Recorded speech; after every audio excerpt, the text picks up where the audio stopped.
Hello, everyone, and welcome to this evening's event with Congresswoman Alexandria Ocasio-Cortez. During this call, we'll be taking questions from constituents like you. If you have a question, please press star 3. Now, tonight you can also sign up for our newsletter by pressing star 6 at any time. Again, press star 3 if you have a question, and star 6 to subscribe to our newsletter. You can also participate in today's event in Spanish by pressing star 0 on your telephone keypad. With that, I'll turn it over to Congresswoman Alexandria Ocasio-Cortez. Thank you. Thank you so much, Dirk, for your help. And thank you to everyone who is joining us for our teletown hall tonight. All of us here in the Bronx and Queens in New York's 14th Congressional District, and everyone who may be calling from outside of the district as well.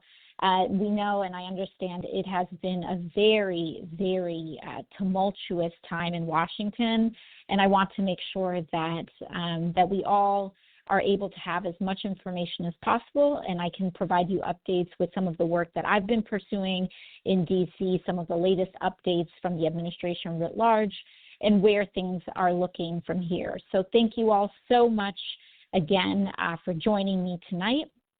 If you have a question and would like to get in line to ask your question, please hit star 3 on your phone, and you will be put in the queue for Q&A after some brief updates.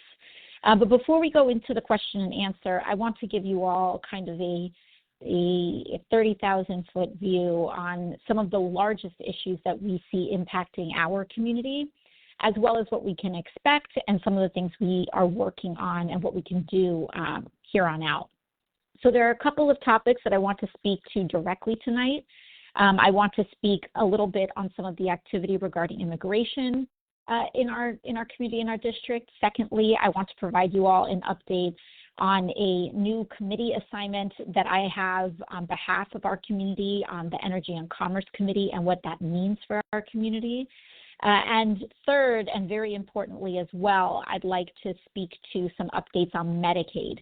After that, I'm just going to be speaking briefly on, and I'm just mentioning some do-outs for folks who may be in specific circumstances, whether you work at a local nonprofit whose federal funding may have been interrupted. I'll make sure to provide some specific instructions to you on that. And then after that, we'll go into the Q&A. So on that note, I just want to make sure that we can dive right in. First, regarding immigration. Of course, we know that the Trump administration's stance around immigration was going to be very different and very punitive this time around. This, of course, is impacting our community greatly because our community remains not just one of the most diverse communities in the United States, but it's actually one of the most diverse communities in the world. We have over, I believe, 100 countries, well over 100 people from 100 different countries represented right here in New York's 14th Congressional District, of all different kinds of statuses. And what we know right now, and one thing that I think is important outright, is while on the day-to-day basis we see President Trump signing executive order after executive order, it's very important to know that not all of these executive orders really carry any weight whatsoever. A lot of them are just kind of public declarations that are designed to intimidate, that are designed to create uncertainty where there is really legally no uncertainty whatsoever. An example of that is President Trump's executive order to try to end birthright citizenship in the United States. That means basically if you are born in America, you are a U.S. citizen. This is about as clear as one can get. It is enshrined in the Constitution of the United States. It's not just definitional about what it means to be a U.S. citizen. It's definitional to what it means to be an American, and it's definitional to what it means, what America is. And Donald Trump cannot end birthright citizenship through an executive order. That this has been upheld by the courts. It is being respected. These are kinds of examples of executive orders that hold no water and are essentially just plays for press and plays to make sure that people feel intimidated. However, I do want folks to know some of the real things that we have been seeing. There has been some ICE activity in our community and in our district. We have been paying very close attention to ensure that there is compliance with the law, that there are not raids that are against the law, and we also find it to be tremendously important, as some of you may have seen in the news. My office has been hosting and also distributing Know Your Rights materials to our small businesses, to our bodegas, to our bakeries, to our schools, to our nonprofit organizations, to our churches and houses of faith, because at the end of the day, everyone in America, and whether you are an everyday citizen or a member of law enforcement, we all must obey the law, and that includes honoring every American's right to defend, to be protected against illegal search and seizure. And for folks who are confused and who might say, oh, this doesn't pertain if you are not a citizen, that you don't have constitutional rights if you're not a citizen, that is not true. What I kind of explain to people is that we are called the land of the free for a reason, because this is a free country where all human beings are protected by certain essential rights and liberties, and that the federal government cannot infringe and cannot engage in illegal search and seizure. You don't need to be a citizen or not a citizen.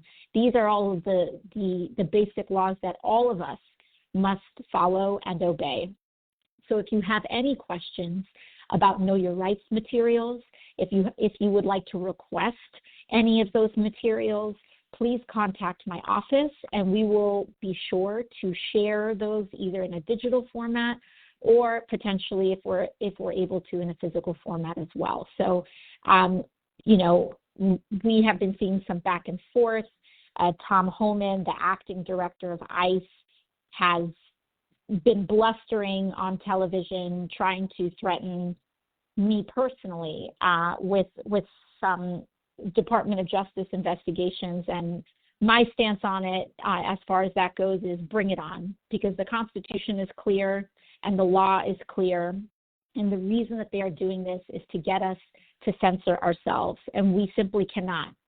I want people to understand the impact that this is happening on our community as well. We are seeing lots of families that are very scared, keeping their kids home from school, that are, not attending school because they are afraid that ICE may be picking them up. Please understand that we cannot, while this is a scary time, one of the most important things for us to do is to reassure one another that there are areas of our life that we can preserve, and kids should not be pulled out of school. We can protect and defend one another as a community, and that your Congresswoman has your back. I take casework from people of all statuses. We keep information in confidence. So no matter your citizenship status, I am here to support our community, and we want to make sure that people have the resources that they need as far as that goes.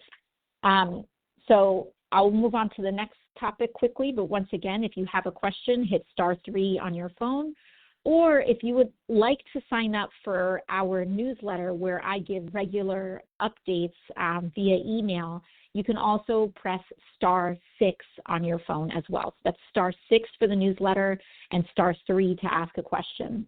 My second topic that I want to update you on quickly before we go into Q&A, before we go into a few more things and then Q&A, is personally some of the work that I've been up to and what has happened in this new Congress. So in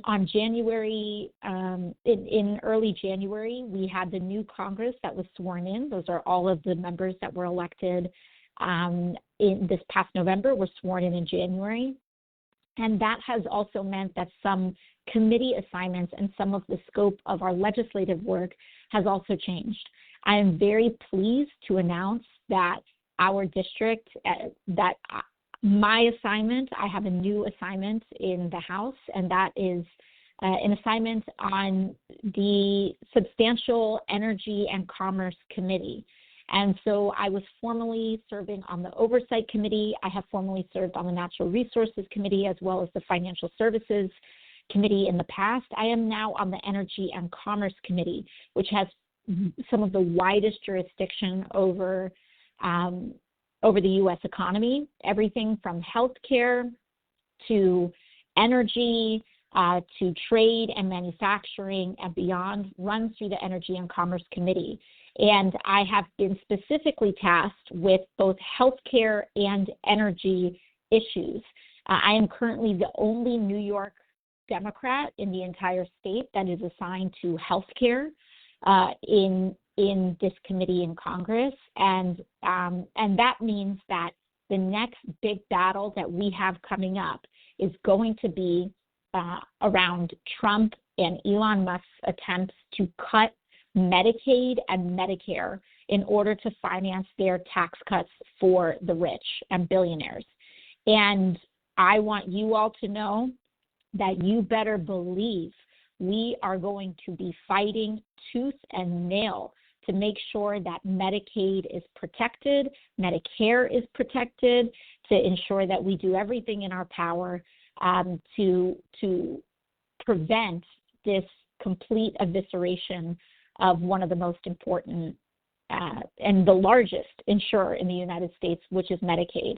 And in the long term, I want you all to know that my work, as always, but now much more than ever, will be to continue our drive to guarantee universal health care in the United States of America. And so while this is a challenging time, while this is a difficult time where a lot of us are in a position of trying to save what we have already, I think it's important for us to know that that doesn't mean we should let go of our vision and our aspiration and our values. And one of the reasons I came to Congress is to ensure that we can guarantee health care to every American, and that fight doesn't stop just because Donald Trump is in the White House. So we will be continuing that, which leads me to the next topic that I want to touch on, which is specifically this Medicaid and Medicare fight. This is starting to come up. This is going to be the next big fight in Washington.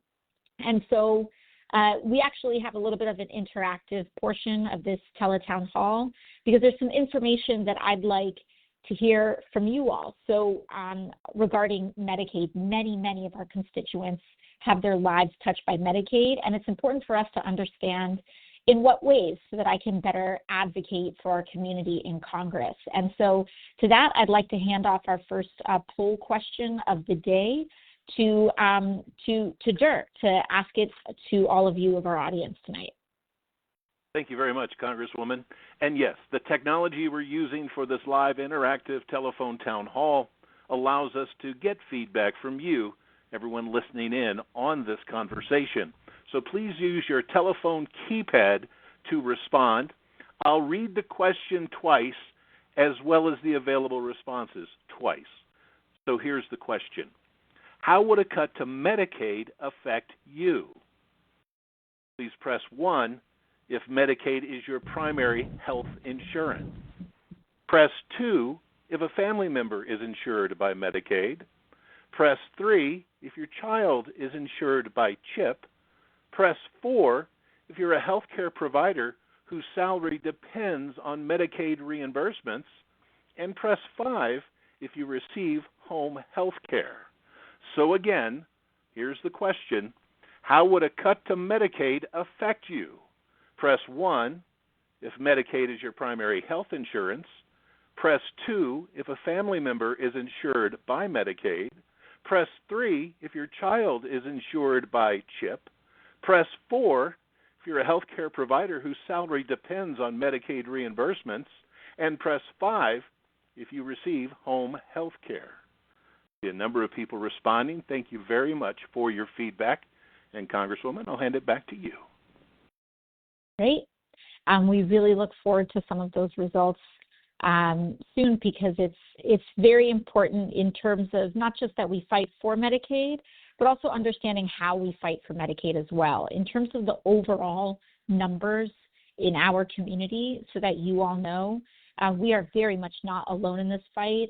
From some of the most recent numbers I've seen, nearly half of our district, nearly half of the people in our community rely on Medicaid in some form or another, whether it's being on Medicaid, whether it's your child being covered by CHIP, or beyond. And not only that, but Medicare also has huge interactions with Medicaid as well. About 30% of all Medicaid dollars actually help Medicare recipients as well. And so if they're coming for one, they are coming for all, and we are going to do everything possible to prevent this. And I want you all to know that there's actually some hope here. We and I have been really putting on the pressure around Medicaid and around with my Republican colleagues. And I do think that we are starting to see some cracks in the dam. And this is why it is important for us to keep up the pressure on this. Medicaid is the largest health insurer in the United States of America.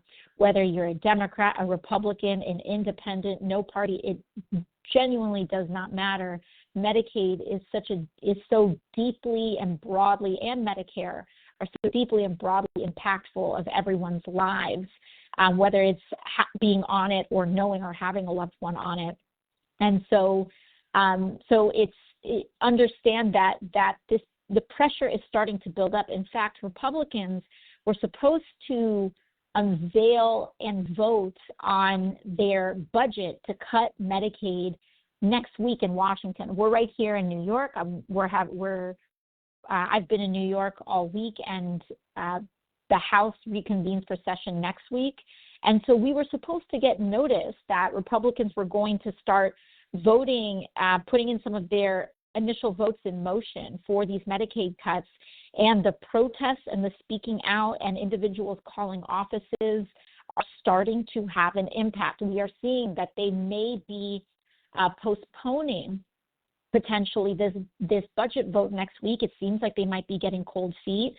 And this is why our consistent engagement matters. Understand that we have several different members of Congress that are not just representing New York City, but also representing areas surrounding New York City that some of our constituents may either work in or be connected to. In Westchester County, you have Republican Congressman Mike Lawler. In parts of Brooklyn and Staten Island, we have Republican Congresswoman Nicole Malliotakis, as well as several other Republican members of Congress, New York Republicans out in Long Island and upstate New York.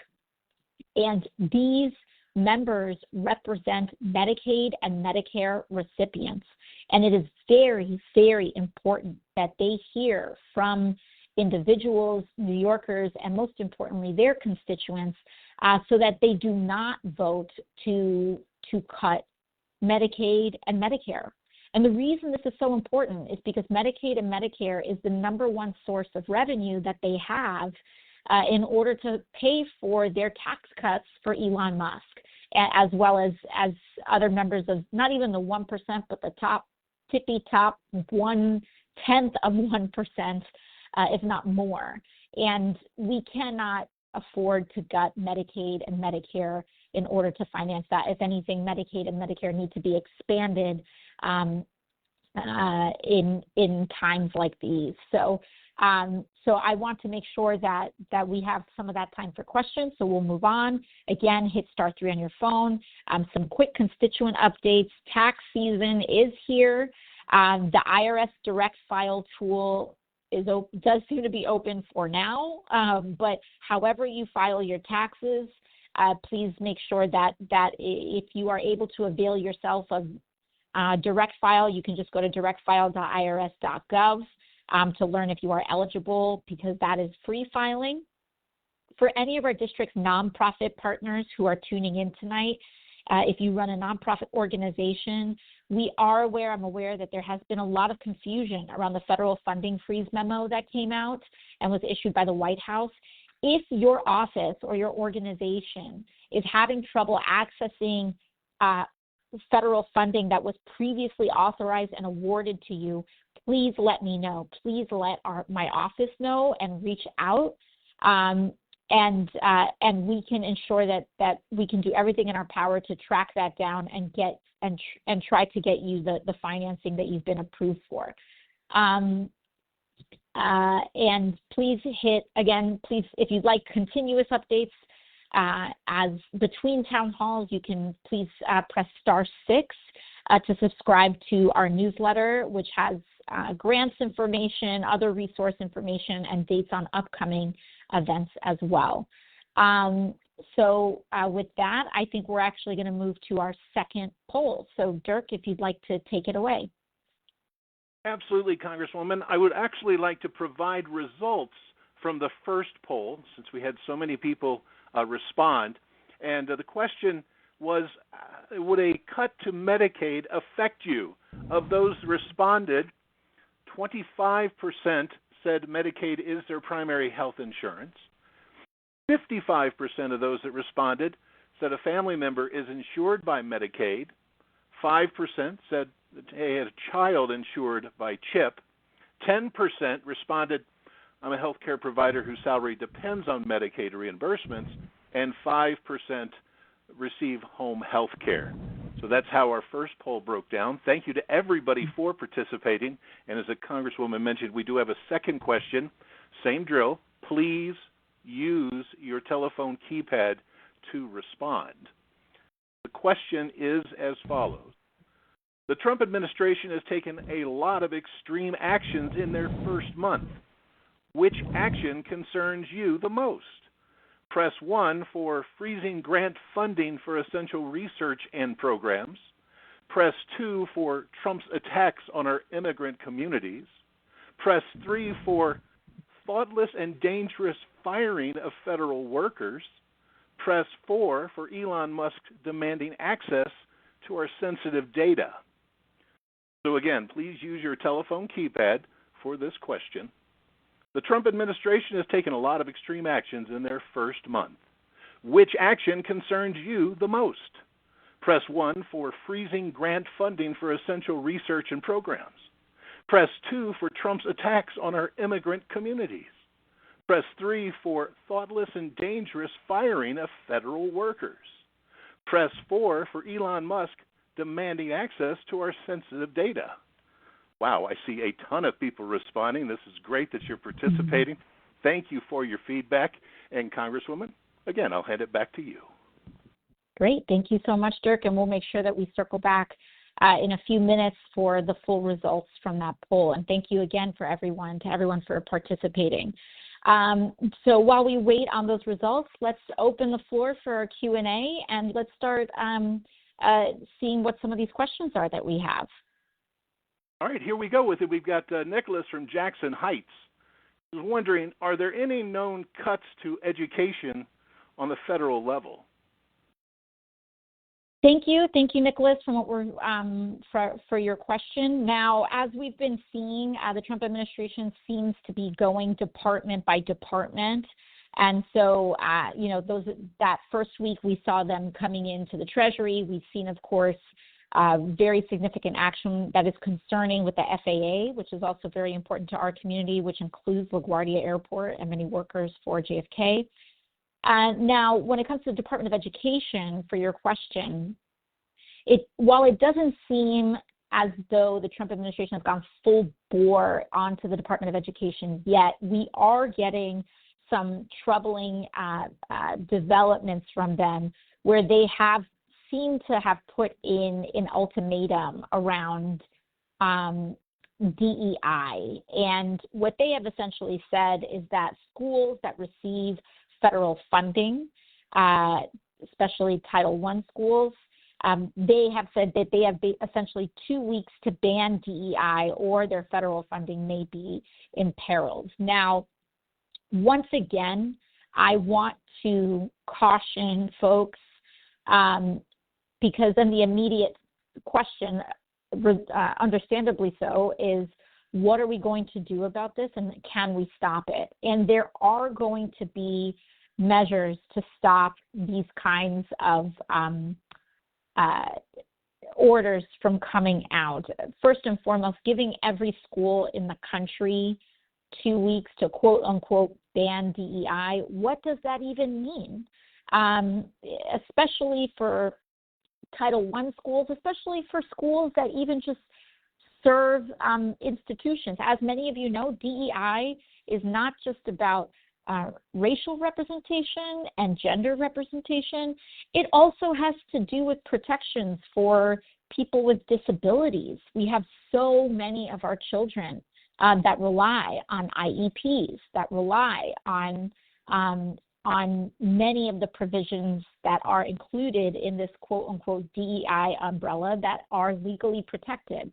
And so I would certainly anticipate that that there may be court activity that pauses some of these orders before they may come into effect. And in fact, several of those have already started to roll in. And so while just because they have threatened something doesn't mean that they will necessarily be able to execute on it. So we are monitoring this threat very carefully. It's important to know that that's the marker that they have put down, but we will be working and are working very closely with the city to ensure that we have a plan necessary and do what we can to resist any potentially illegal activity from the White House trying to suspend federal funding on schools that serve diversity, equity, and inclusion purposes. So we will definitely keep you updated on that. But once again, just because they say it doesn't necessarily mean that they are able to do it. And I definitely anticipate there being court activity around this that may essentially prevent them from doing this, just to prevent them from acting out on their threat. So thank you very much. Let's move on to the next question. With pleasure. We've got a question here from James in the Bronx regarding events with Eric Adams. What can we do as everyday New Yorkers about the crisis in government? Thank you, James. I really appreciate you asking this question. For folks paying attention and for folks that are on the line right now, Eric, Mayor Eric Adams has been in the middle of a tremendous, I wouldn't even call it a scandal. This is a threat to the entire city of New York. There has been completely historic and nearly unprecedented resignations coming out of the SDNY, U.S. attorneys. There has been an explosive letter that was issued by the U.S. attorney that went public that said that revealed that Mayor Adams approached the Trump administration with what she called a quid pro quo exchange. Essentially, in exchange for the charges against Mayor Adams to be dropped, charges that related to, there was even a superseding indictment that had been filed shortly before this happened around destroying evidence, charges around essentially, the accepting foreign funds from foreign governments, from Turkey and other countries and many others. Mayor Adams has many charges, criminal charges against him in the court. And he approached the Trump administration, stating that essentially, in exchange for dropping his personal criminal charges, he would be willing to do the Trump administration's bidding in New York City. And we have seen this materially play out. New York City, the standing law separates city law enforcement from federal law enforcement. These are two different jurisdictions. Eric Adams is now inviting ICE agents into Rikers. He is inviting the Trump administration to very deeply integrate themselves into the operations of New York City. Needless to say, this is tremendously, tremendously dangerous. And I have personally called for Mayor Adams to resign, and if he will not resign, Governor Hochul can and should remove him. I understand that the governor has issued a statement recently saying that there should be some sort of sanctioned either in the city council or state legislation that changes the authority of the mayor. No, none of those things are acceptable. If the governor does not believe that the mayor can do his job using the legal and be trusted with the full legal authority of the mayoral seat, he must be removed. The answer is not in removing New York City's power and sovereignty to self-govern as a municipality.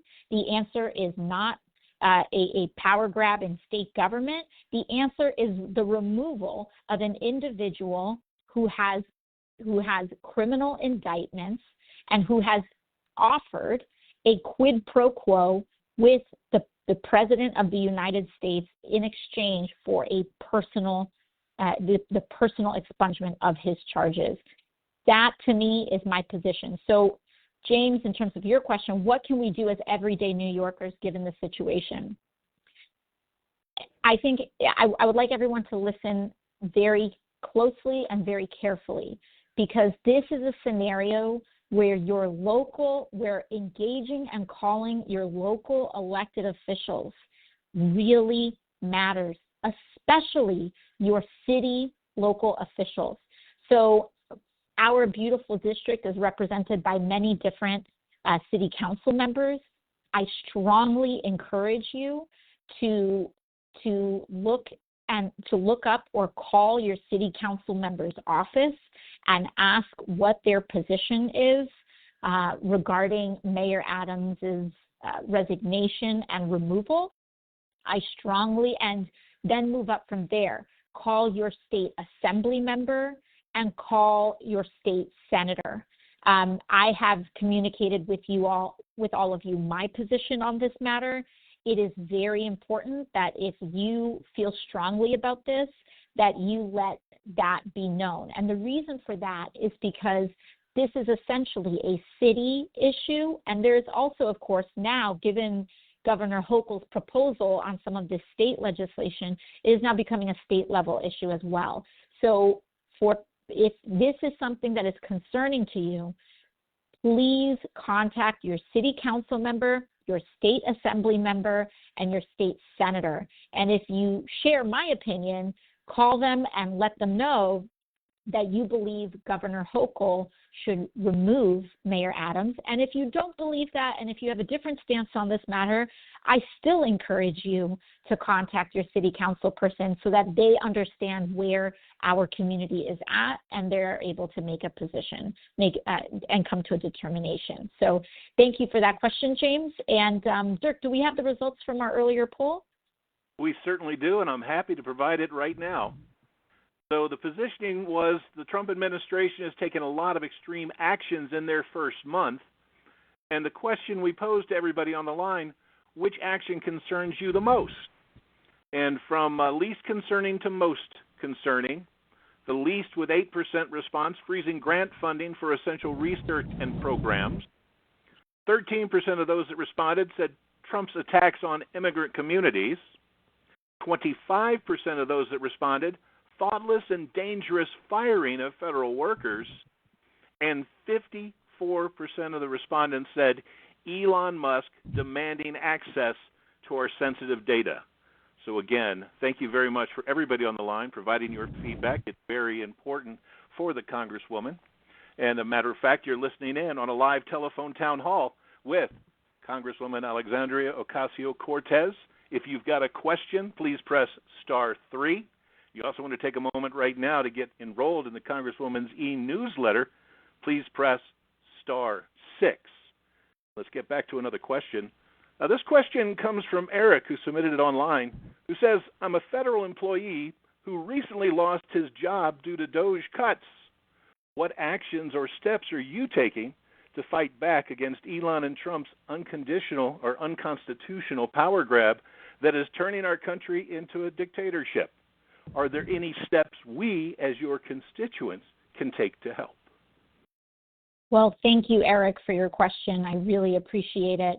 And, you know, in terms of your story, I cannot tell you enough how sorry I am that you have been affected due to this absolutely egregious, I would argue, illegal activity from DOJ, laying off so many federal workers. And again, this is affecting so many people across the country, as well as even in our own community. We have LaGuardia Airport in our community. Many of our folks, especially folks who live in East Elmhurst, but really across the entire district in the Bronx and Queens, that work at both LaGuardia Airport and JFK. That's just one small example of the slice of federal workers that have been affected. First and foremost, I would try and I would make sure that you preserve any and all documentation as it relates to your dismissal, because once again, I would not be surprised if some court activity potentially created either injunctions, and it's impossible to say if the outcome of any pending legislation would result in reinstatement or would result in any other sort of repair. But in the meantime, what we can do is please document your story. Do what you can to preserve any emails or documentation, or even if you don't have any, writing down your account as you remember it with as much detail as possible can also be extraordinarily helpful in this moment, especially given the DOJ's attempts to delete or destroy documentation and information in this moment. So first and foremost, please document your story, and if you would like, you can also contact my office, and we can start to keep a record of it as well. Now, with respect to what we can do, one of the things that I've been telling folks is that this is a situation that requires all hands on deck. It also requires many different actions instead of just one silver bullet action. And I want to give you an example of one of the things that I did back when I was in Washington. Now, this is a story that I only started to tell about 1 or 2 days ago. This was something that in the moment I had to be a bit more quiet about as we executed on it. But about 2 weeks ago, the DOJ team, we had caught wind that the DOJ team was trying to infiltrate the Department of Labor. And we knew the time that they were set to do so. And it was kind of one of those moments where I think a lot of people were kind of saying, well, what should we do? What can we do? And after DOJ's attempts to infiltrate the Treasury, infiltrate Medicare and Medicaid, and take access, gain access to these systems, I thought to myself that, well, the least I can do, and hold your hats, because I know a lot of you are going to say, not another strongly worded letter. I promise this is not just a strongly worded letter. But what I said, the least I can do is try to get to the Department of Labor first and meet with some of the individuals who are responsible with holding the keys to this information and remind them of their legal obligations and all of our legal obligations with respect to the U.S. Privacy Act of 1974, as well as other statutes that cover and protect the data of everyday Americans. And I had figured, many of these folks who are in these departments, they're career public servants. They're not political appointees. They have served under both Republican and Democratic administrations, and their job is to make sure that the lights stay on and that Social Security checks go out. And it's just not the kind of job that you play politics with. And so when an administration comes in, or when a DOJ team comes in saying they're acting on behalf of Trump, they often don't really have a feel like they don't have a legal basis in that moment to push back and say no. And so I had figured in that moment what I could do is create a situation where they have to answer to two people that may be asking them to do two different things. And so I came in. That meeting was supposed to happen at 4:00.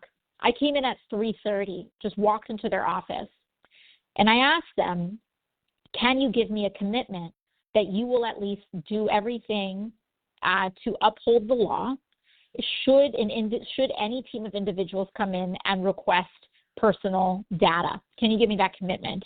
And the individual I spoke with, who was in charge of this, said, yes, I can commit that at the very least, if someone comes in and tries to take this information, that we will have to, at the very least, process and forward that request to our Solicitor General to ensure that all of the legal boundaries are being honored. Now, that doesn't sound like a big deal, right? But then what happened is that 30 minutes later, the DOJ team came in and they demanded the data from the U.S. Department of Labor. Now, this is incredibly important data because this includes the U.S. economic projections. And if that data set gets compromised, then a lot of the U.S. economic data, including the jobs report, then becomes compromised and less trustworthy as well. So this is very important to protect. And what they said and what they were able to do was tell the DOJ team, sorry, we've actually made a commitment already to at least have this request be vetted before we just, fork over all of the data right away. And what happened is that it caused a slight delay in order to get the legal vetting for that request. And during the time of that delay, a court injunction came in that said, no, you cannot hand over that data. And so these are the small moments that I want to remind you all that when we engage something and we think that it's not enough, or we think that it's not something that's going to change the needle unto itself, that when we are all working on all of these things at once, that they oftentimes come together in powerful ways. That day, the Department of Labor data got protected where many other departments did not. And so I tell you all this story because the individual acts of resistance and choices that we make every day are tremendously important. If you are a federal worker who has not been laid off, or at least not been laid off yet, and someone tries to come in and lay you off, the answer should be, first of all, what we saw a couple of weeks ago with this offer on the Trump buyout. My advice, everyone can make their own decision.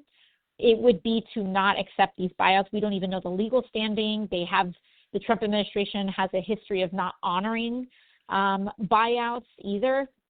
And so doing what you can to ensure that every letter of the law is followed, not complying, asking for documents, saying and requiring people to show their authority before they make us do these things is tremendously important.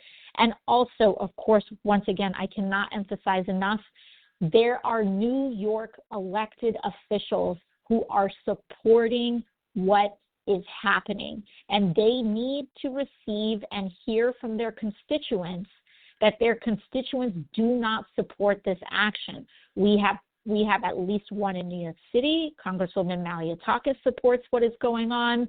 In Westchester County, Mike Lawler supports what is happening. Way upstate, you have Representative Nicholas Langworthy. This is right here in New York. And so what we can do is create hesitation, just like I told you all a couple of minutes ago. People think this is inevitable. They'll say, Republicans don't listen to us. They are starting to cave on Medicare. They're starting to cave on this Medicaid fight. Don't think that your call, that your outreach doesn't matter. They want us to think that so that we don't speak up and that we make it easy for them. Some of the most important things that we can do is be a thorn in everyone's side, be the squeaky wheel, and make sure that that your thoughts on this matter are heard. And if you are a federal worker or anyone else who's been impacted by this, make sure that that the law is being followed, even if it's in your own small corner. And also for everyday people and for our community, I try to be everywhere, but you all always are going to be the eyes and ears on the ground. You all notice things before anybody else does. And so when you approach my office with stories, tell us what you see, tell us what you hear. It is very helpful for me to be able to go to Washington and say this stuff is happening, especially when the White House administration often denies that people's that people's prescription drugs are going up, or that their Medicaid is affected, or that certain kinds of employees, federal workers, were not affected by were not affected by the layoffs or the funding freeze. It's very important for you all to communicate to my office and give us a heads up about what you're seeing, what you're experiencing, so that I can go to Washington and provide that evidence that what we know is happening is happening. So thank you all very, very much. And of course, my office will continue to be releasing information on individual actions and updates as well. So our next question is from Renee in Soundview, who's wondering, what are the Democrats doing with the current administration? How is it possible that the president can do executive orders in the beginning of his term? It looks as if the president was able to take over the federal government, like it was a regular takeover. Is that what the Democrats are thinking as well? Thank you, Renee. Thank you, Renee, for your question. It's an excellent question. So the first thing that I want to make sure that we all understand is what the board looks like right now. As a result of the November elections, not only does Donald Trump have the White House, but as far as House and Senate control, there's also Republican control of the Senate, and there is Republican control of the House. And so what that means is that Republicans have total control over the legislation and the bills that get to the House floor, that pass the Senate, and that go to the White House. Now, I don't say that to say Democrats, there's nothing that Democrats can do. I say it so that we all understand going into this conversation that the position that Democrats are in is that we are in the minority in the House, which means we can't control what gets voted on. We don't have control of any committees. And not being in control of committees means we don't have the authority to investigate as well. Now, again, that doesn't mean we have no power, but it's to understand how the board is set as of January. Our next opportunity for Democrats to get a majority is next year in flipping several seats, including some potentially in New York, in order to gain control of the House. And if we do gain control of the House, then we will be able to do all of those things that I had previously mentioned. Now, okay, that's nice for next year, but what does that mean for now in this moment? I will tell you that one of the things that I have been advocating for has been, while we may not be able to stop things completely, we can slow them. And one of the things that I have been advocating for with my Democratic colleagues is the ability, should, for example, in instances where the Trump administration tries to defy the courts, to go and publicly state that we will grind the U.S. House of Representatives to a halt. We will slow every proceeding and we will slow every protocol until we get compliance with the law. That means no voice votes, no unanimous consent. There's a lot of different small procedural things that happen in the House to make things a little bit faster, a little bit smoother, a little bit easier. In my view, we need to say no more nice guy. We are going to grind this place to a halt until we get compliance with the law. But secondarily, one of the things that's very important for us to also understand about that board is that the House of Representatives is also extremely close. Republicans have the majority, but they only have the majority out of 435 voting members. They only have the majority by three Republicans. And so if we can pick up, it only takes 3 Republicans out of 200 and something on any given issue to pause and grind and actually stop the momentum on any given on any given action that the Trump administration is trying to pursue.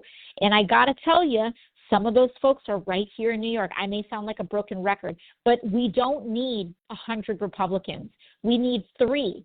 And I know that folks in Westchester County are not happy with what's going on, and they can help with their congressmen in picking that up. There are also several others around the country. There are plenty of Republicans that are in districts that also voted for President Biden.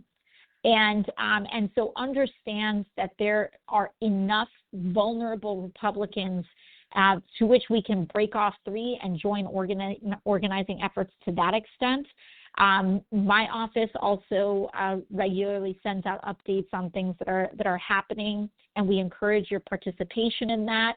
And once again, I believe that it is tremendously important that we grind things to a halt. The third thing that I want you to know that Democrats are doing is that while the House is not allowed to mount lawsuits, we have been coordinating with Democratic attorney generals across the country, including our very own fantastic Tish James here in New York, in filing injunctions that have been effective in stopping the Trump administration. And so in working, and I just saw Attorney General James about a week or 2 ago, and we have been engaging in a lot of tremendously productive activity that has actually stopped some of these executive orders coming out. As far as them trying to take over the government, that's exactly right. This is exactly what they are trying to do. This is unprecedented, and this is a very scary moment in American history, but we cannot allow the fact that this is a scary moment to paralyze us. They want us to be scared. They want us to be paralyzed. They want us to be overwhelmed. And our job is to keep our nose to the grindstone, and any small thing that you can do that day, whether it's calling your city council member about with what you think is going on with Eric Adams. This is a Trump issue. This is about resisting Trump coming and infiltrating New York City, whether it's about calling your city council then, whether it's about joining your union rally, whether it's about engaging in signing up and listening, and keeping apprised of some of the updates that we're providing via our newsletter. Please, this is relational work. This is day-to-day work. I wish there was a silver bullet. This is about a million grains of sand that clog up the gears and really grind them to a halt until we can get the majority next year. So thank you. So Congresswoman, Daniel in Astoria is looking to see if you can share the card deck from your Know Your Rights presentation so more folks can get it shared out widely. Yes, absolutely. I will make sure that we will share that card deck in our next newsletter. So please sign up, hit *6 to get signed up to our newsletter, and we'll make sure that the card deck is included in our next email. If you don't want to wait until then and you want one right now, you can also look up my Instagram page at either @RepAOC on Instagram or any of my other social media handles. We have posted the digital versions of those cards across all of my social media platforms, and we will also share the printable versions in our newsletter. Thank you, ma'am. Walter in the Bronx is saying, what type of program can we get help with for disabled veterans? We're not getting any help and having to sit on corners because it can't work. Well, Walter, I'm first and foremost, you should not be in that position. You shouldn't be in a position where you can't get help. There are a lot of different programs that are available, and it really depends on your individual situation. So I highly encourage you to please call my office, and we will connect you with an individual caseworker. We do individual this should go without saying, but I'm going to say it. We do individual casework and get people results, of course, free of charge. But we do open up tons of casework, and depending on your type of disability, depending on how that cropped up, we will be happy to tell you and connect you with the individual programs that are available to you. And we also are just tremendously proud to have our staffer and to have our staff that work on and secure tremendous results for many of our veterans. And that also goes for folks who have issues. If you have a Social Security check that hasn't come through, if your Medicaid or Medicare isn't processing correctly, please reach out to my office.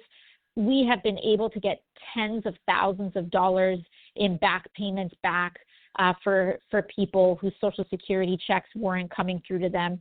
We've been able to try to get people emergency visas even now in this day and age. We've been able to get status updates for people's issues. So please, please, please contact my office. We will assess your individual situation, and we'll see what we can do to help.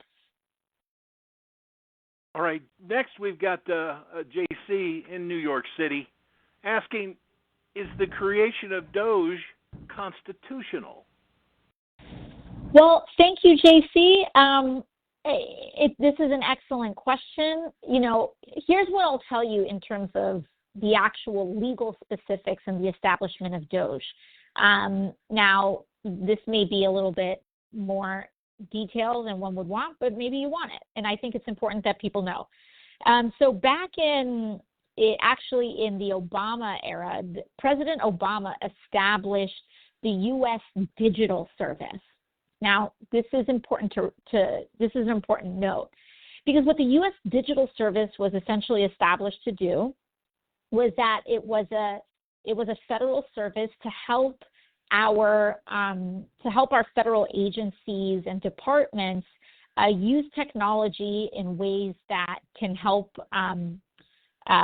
make things easier. Now, for a very long time, and many of you know, a lot of our departments were dependent on paper and on forms, and it's really beneficial to be able to apply for things online, et cetera. So President Obama established what was known as the U.S. Digital Service. Now, when the Trump administration came in, they decided to take the legal structure of the U.S. Digital Service, and they essentially renamed that to be DOJ. And so that is how legally DOJ was created. Now, to your question, is it constitutional, et cetera? The problem is what DOJ is doing. DOJ is not, even though they renamed the U.S. Digital Service, DOJ is not doing what the U.S. Digital Service was founded to do. Them trying to just raid all of our federal departments, lay people off, all of this stuff. To me, the question isn't even that is it constitutional. I think it is highly likely that it is not even legal in many different circumstances. And people might say, oh, well, that doesn't matter. I will tell you it does matter. And the reason it matters is because not only can the courts stop it, not only do the courts have the ability to stop it, but also if people are committing crimes right in front of public view, I don't think we should stand by and expect that they will never be held accountable for those crimes. And that, to me, is tremendously important. The Supreme Court might have said that Donald Trump has presidential immunity. That doesn't mean that Elon Musk has legal immunity. That doesn't mean that any of these folks who are hijacking our federal systems have legal immunity. That doesn't mean that any of these 19 or 20-year-olds who are allegedly, according to some reporting, downloading some of the most sensitive information on public servers down to private use, they sure as hell would not have legal immunity in those kinds of circumstances. And so these folks should be, these folks should be very careful because the legality of this does matter. And that is why documenting everything that you see around you, especially if you're a federal worker, is tremendously important and materially important. But in my view, no, DOJ is not legal. What they are doing is not legal. And there have to be political consequences for this. And we believe that we're starting to see that right now. Congresswoman, I just looked up at the clock and noticed we need to begin to wrap up this call. They say it, time flies when you're having fun. This was a very informative. This was a very informative call, and I thank you for your time. But I would like to ask for some closing thoughts, please. Of course. Thank you so much, Dirk, and thank you to everyone who has joined this town hall. I have spent this past week that Congress has been out of session. I have been crisscrossing the district. I have been sitting down with our local hospitals. Montefiore is one of the largest employers in New York 14, with our public hospitals, with H&H, with Elmhurst Hospital, with Jacoby. I've been sitting with immigrants' rights organizations. We've been taking in all of your stories. I've been joining rallies with federal workers here in New York City, and we have been taking and collecting a tremendous amount of information that is going to help us so much in the fight when I hop back on the train and head to Washington on Monday. So thank you all so much for joining us in the town hall. Remember, sign up for our newsletter. If you can, we will be circulating that Know Your Rights information. If you can, make sure that it gets posted up and that the people around you, at the bare minimum, know their rights. We're going to defend our community. We're going to fight back. We're going to save Medicaid and Medicare, and we're going to get out of this dark time together and with your support. So thank you all so much. As always, it's an honor to be your Congresswoman. Echoing the Congresswoman's words, thanks everyone for joining tonight's live telephone town hall with Congresswoman Alexandria Ocasio-Cortez. If you haven't spoken to a member of our